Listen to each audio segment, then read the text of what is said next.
Hello दोस्तों, आप याद कीजिए कि आज जो तारीख है 23 मार्च है। तो आप बताइए कि 23 मार्च का आज कौन-सा ऐसा ख़ास दिन है? तो आज 23 मार्च को हम लोग शहीद दिवस के रूप में मनाते हैं। यानी 23 मार्च को हम लोग 23 मार्च को शहीद दिवस क्यों मनाते हैं? क्योंकि भगत सिंह, सुखदेव और राजगुरु तीनों को फांसी दी गई थी 23 मार्च 1931 ईस्वी को। यानी 23 मार्च 1931 को तीनों को फांसी दे दी गई थी अंग्रेजों के द्वारा।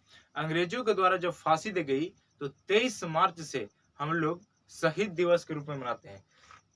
इनका जो जन्म है, भगत सिंह का जो जन्म है 28 सितंबर 1907 ईस्वी को इनका जन्म हुआ था और 23 मार्च 1931 ईस्वी को वीर गति को प्राप्त हुए।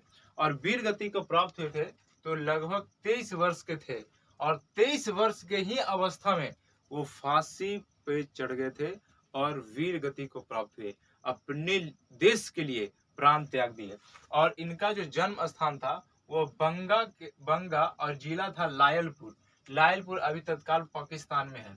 और ये जो है, इनको फांसी जब दी गई थी तो 26 अगस्त 1930 को फांसी की सजा सुनाई गई और उसके जस्ट 7 अक्टूबर 1930 को लाहौर में धारा 144 लगा दिया गया। अब हम आपको समझाते हैं कि धारा 144 क्या होती है। तो धारा 144 ये होती है कि जब किसी क्षेत्र में धारा 144 लग जाएगी तो आप बिना मतलब कि कहीं भी संगठन नहीं बना सकते हैं। जहां भी आपको 4-5 लोग मिल जाए तो वहां पुलिस आपको पकड़ के बिना पूछे जेल में लेके चल जाएगी। ये धारा 144 है। और आज शहीद दिवस था इसलिए भगत सिंह के बारे में बताएं। लेकिन भगत सिंह की अगर कहानी पढ़ें तो बहुत ही मजेदार होगा। और भगत सिंह की कहानी पढ़ने के लिए कहीं ना कहीं इसको बहुत बड़ा डिटेल वीडियो चल जाएगा। काहे कि भगत सिंह जो है जब बचपन में ही थे तो जलियांवाला बाग हत्याकांड हुआ होगा। जो हिस्ट्री के स्टूडेंट होंगे उनको पता होगा कि जलियांवाला बाग हत्याकांड क्या हुआ। जलियांवाला बाग हत्याकांड जो है इसमें बहुत सारे निहत्थों पर गोली चला दी गई थी। इस जब वहां हुआ था तो जलियांवाला बाग हत्याकांड को देखने के लिए ये अपने घर से यानी बंगा से वो जलियांवाला बाग के स्थान पर गए थे और देखे थे। और वहां से मिट्टी, जो खून से लता हुआ मिट्टी था, वो अपने बोतल में भर के लाए थे और कहे थे कि अंग्रेजों से हम एक एक पाई का बदला लेंगे। और इन्होंने वो ऐसा किया। और ये 23 मार्च 1931 ईस्वी को ये फांसी पर चढ़ गए।